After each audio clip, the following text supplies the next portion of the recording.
Esaawa yonna Rema Namakula asuulawo ezzadde.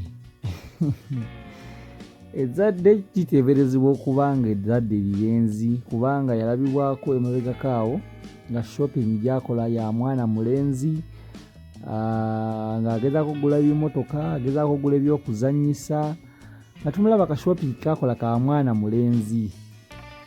Tukwaniriza ku MMTV webale nnyo okubeera nga weekuumira ku MMTV, webale nnyo okusubscribinga, webale nnyo okulikinga, ate webale nnyo okubeera nga weekuumira ku nsibuko y'amazima n'okumanya n'obwenkanya. Gwatanaba okusubscribinga kujjukiza subscribinga wansi awo tulabike nga ate tweyongerayo ddala n'eggulire erikwatagana ku ba-celebrities bo ab'enjawulo abava mu nsi ez'enjawulo nabaki ba-celebrities bo abalina eggulire ery'enjawulo. Kakati olunaku lwaleero tukuletedde mwana muwala Rema Namakula, omwagalwa w'abangi, the diva.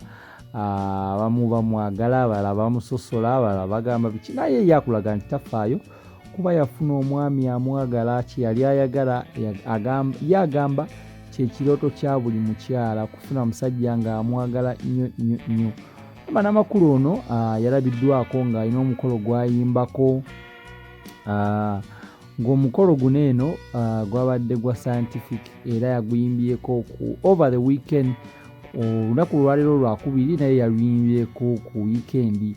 Rema Namakula yalabise nga takyakweka lubuto lwe, emabegako awo abadde alukweka ng'ebifaananyi akuba bya haafu, naye nga w'omulaba awo yalabikiddwa nga takyakweka lubuto lwe. Kyendowooza nti ate kirungi abanga abantu bakitegeddeko takyakweka lubuto, era essaawa yonna agenda kufuula Dr. Muza Ssekawere naye kennyini afuuke Nakawere. Anaye omwana Rema yeeyagadde bannaaye, Rema yeeyagadde, ayongedde okulumya akaana k'embaata bannaaye.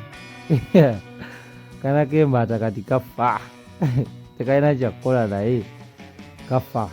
Byebyo ebiri ku sayidi ya Rema. Rema Namakula yabadde ku mukolo guno eno ogwa Aliya ate ne mwana mulenzi William ne balabika okubeera nga ate beeyagala bulungi nnyo. Rema Namakula yavuze mu kiteeteeyi kya red nga bw'omulaba awo, olubuto nga luviiriddeyo ddala abuzaayo emyezi mitono nnyo okubeera nga ate akubawo ezzadde ate abeere nga afuuka Nakawere. Rema Namakula katukwagalize ebirungi ebisinga ng'ogenda okuzaala, katukwagalize buli kimu ekirungi ekisinga. So lunaku kyemmanyi Rema Namakula nga we mumanyi mwalaba emikolo gye nga ginaatera yakolaawo introduction shower, ye muntu eyasooka okugikola mu Uganda, yali tebangawooko introduction shower. Introduction shower yali y'amaanyi nnyo, abantu bangi bagendayo, abantu bangi banyumirwa, ekintu kyali kyakabi nnyo. Oba yali agezaako kulumya, oba yali agezaako kukola ki, naye yeeyagala nnyo. So Rema Namakula ono agezezaako okubeera nga akola ebintu ebyenjawulo, agezezaako okubeera nga yeetaba mu bintu ebyenjawulo. Okuva lockdown we yatandika abantu bamwogerera mu biki, teyakulisaayo Eddie Kenzo okuva mu karantini, teyakulisaayo Eddie Kenzo okuva mu Ivory Coast, biki abantu nabayogera bingi, naye Rema Namakula nakulaga nti talina gwe yaddamu era yabaleka bulesi n'abagamba bannaaye mwogere naye nze ni mukyala musanyufu era tewali aginza kubaako kyaŋŋamba. Essaawa zino temulina kye muŋŋamba kubanga nze ni mukyala musanyufu, bimwogera sagala kubimanya. Ndi mukyala mufumbo, ayina omwami ateredde era omwami omulungi ennyo, Dr. Hamza.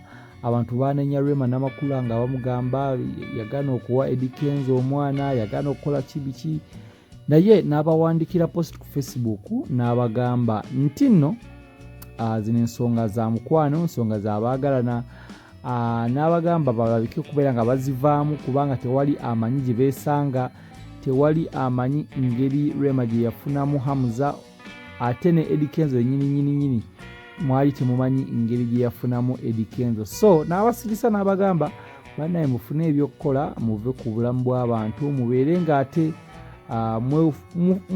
mwekuumire bize ku mirimu gyammwe nga naffe twekuumira bize ku mirimu gyaffe. Rema Namakula ono ayongedde okulumya abaana ba big talent bw'avuddeyo Olubuto kati atambula kyere, Olubuto takyalukweka.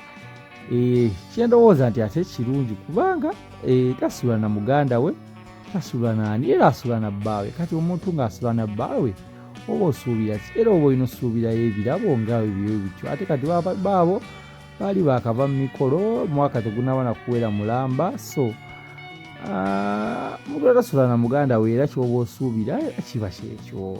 Naye bannayuganda, Rema mumuleka anyumirwa obulamu, Rema mumuleka anyumirwa obulamu. Oli waddeko commenting awo wansi nobeera nga otuliramu ng'otubuulira ngaawo gw'olowooza. Kiki ky'olowooza ku Rema Namakula ku nsonga ye eno ey'okubeera ng'ate yamuvinga on kate Olubuto alulaga kyere, takyalabika, takyafaayo oba abantu balulaba oba tebalulaba, naye ye tebimulya.